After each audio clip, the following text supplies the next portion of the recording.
வணக்கம். இன்னைக்கு நாம தமிழ்நாட்ட பத்தி ஒரு சின்ன அலசல் பார்க்கலாம். தென்னிந்தியால பாரம்பரியமோ டெக்னாலஜியும் ஒன்னா கலந்த ஒரு இடம். வாங்க அத பத்தி பார்க்கலாம். இந்தியாவோட தென்கோடியில இருக்கிற இந்த மாநிலத்தோட தலைநகரம் நம்ம சென்னை. பரப்பளவுல 10வது பெரிய மாநிலம், மக்கள் தொகையில 6வது இடத்துல இருக்கு.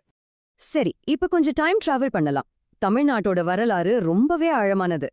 பல நூற்றாண்டுகளா சோழர்கள், பாண்டியர்கள்னு பெரிய பெரிய வம்சங்கள் இங்க இருந்திருக்காங்க. அவங்களோட கட்டிடக்கலைக்கு ஒரு சிறந்த உதாரணம் இன்னைக்கும் நிமிர்ந்து நிக்கிற இந்த கோவில்கள். ஓகே, பழங்காலத்துல இருந்து இப்போ வருவோம். தமிழ்நாடு எப்படி ஒரு பெரிய பொருளாதார சக்தியா மாறுச்சு? 2021 கணக்குப்படி தமிழ்நாட்டோட பொருளாதாரம் இந்தியாலேயே 2வது பெருசு, கிட்டத்தட்ட $370 பில்லியன்.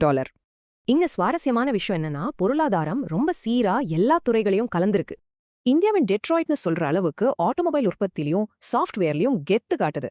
டெக்ஸ்டைல்ஸ்ல இருந்து விவசாயம் வரைக்கும் எல்லாத்துலயுமே தமிழ்நாடு முன்னிலையில இருக்கு.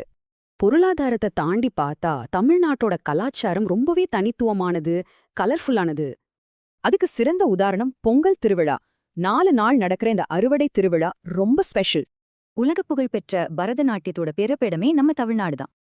அதே போல வீரத்தை பறைசாற்றும் ஜல்லிக்கட்டு மாதிரியான பாரம்பரிய விளையாட்டுகளும் இங்க இருக்கு. அப்புறம் நம்ம காலிவுட், இந்தியாவோட மிகப்பெரிய சினிமா இண்டஸ்ட்ரியில இதுவும் ஒண்ணு. இந்த எல்லாத்துக்கும் ஆதாரம் மொழிதான்.